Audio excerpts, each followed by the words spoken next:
Unamwona rais wa shirikisho la soka Tanzania TFF Wallace Karia yupo kimya mpaka hii leo. Katulia tu kimya. Katulia. Najua TFF ni taasisi. Yeye ndio kiongozi wa taasisi kubwa ambayo inagusa katika mioyo ya watu. Yupo kimya. Kwa mfano TFF inachafuka. Unaelewa? Mpira sasa hivi uchezwe, baada kucheza uwanjani unacheza katika mitandao ya kijamii. Unaelewa tu Michael? Watu wanadharau, imefika mpaka wakati mpaka inakuja mmoja mdhamini wa CRDB amekuja kuclarify kwamba sisi madeni waliosema Yanga sisi tushalipa, hatuhusiki. Yaani mdhamini anakuja kusema rais chairman umekaa tu kimya. Why? Wakati wewe ndio kiongozi na hii vitu vyote vipo chini yako. Kwa nini alipata azungumze, address nini umma kwamba hili swala hivi na hivi, kama kukemea, kama kulimaliza, kama mfano yeye aje pale. Kwa mfano atufuatilia mambo ya politics, mambo ya siasa.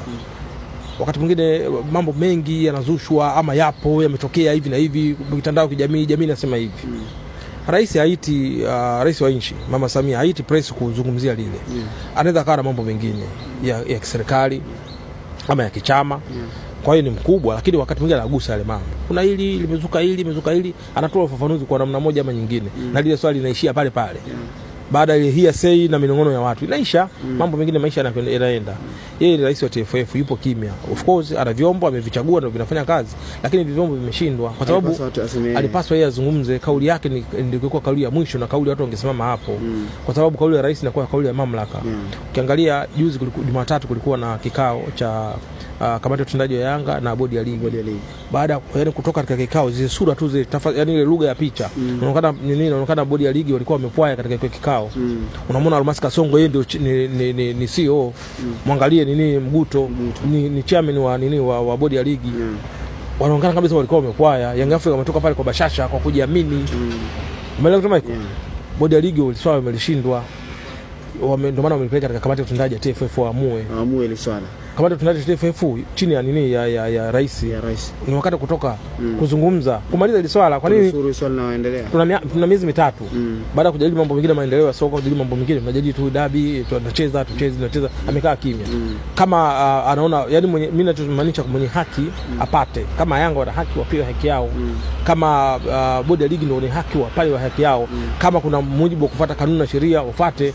Lakini pamoja inaonekana kwamba wameshindwa kufuata hivyo kwa sababu wenyewe walikuwa wakiukaji wa kanuni. Unaelewa kama hivyo? Kwa hiyo ili soka lichezwe, ladha ya soka imeharibika. Sasa hivi hakuna tena anayejadili ligi itaishaje.